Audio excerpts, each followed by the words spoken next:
So we know what an isotope is now. And the next thing to ask is, well, what is radioactivity then? Well, basically, some isotopes or some atoms basically are unstable. That means they don't tend to they don't tend to just hang around the way that they are. Like this one over here, this will just be carbon-12, and just you look again in a million years, it's still just carbon-12, just nothing really happens. Whereas this one over here, something will happen, very likely. It will start off as carbon-14, and then if you came back a few thousand years later, you'll find that it's not carbon-14 anymore. It's changed, and it's now nitrogen-14. Now, I said earlier on, if we've got nitrogen-14, it's got an atomic number of 7.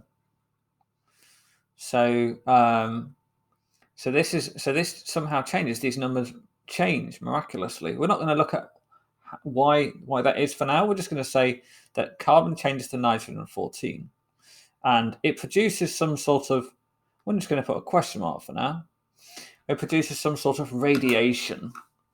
So radioactive decay is when an atom changes on its own, so spontaneously.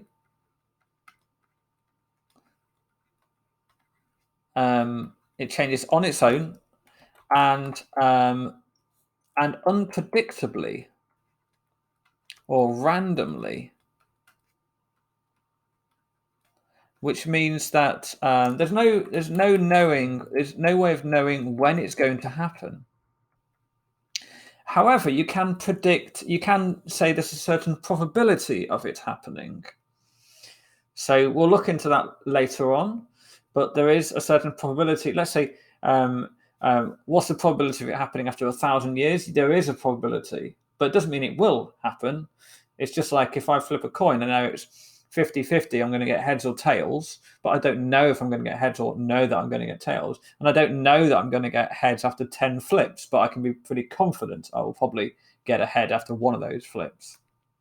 At least, well, on average, half of them, right? So it's spontaneous, it's unpredictable, and because it happens on its own, I cannot affect it. I cannot make it happen more quickly or more slowly. It just happens when it wants, and there's nothing I can do about it.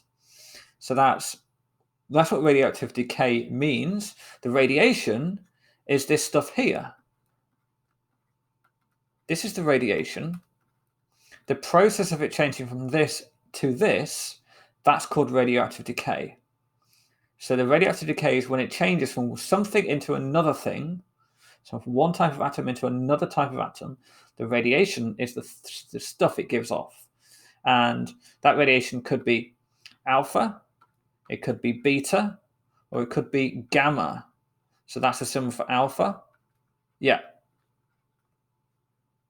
Yes, exactly. So these numbers are confusing when we start to look at them. We're not going to include that in this video, but I will do that next. This is what we call a a nuclear equation. I will tell you about this question mark, though. I'll tell you that this question mark is a beta particle, but I won't explain why. I won't explain how I know that. Well, I guess I'd know it because I've done this. I've learned about this for a while, but you will know the reason why very soon. For now, radioactive decay is when something changes, an atom or nucleus really changes into another type of nucleus, and the radiation is the stuff that it gives off, which is either alpha, beta, or gamma radiation. Okay.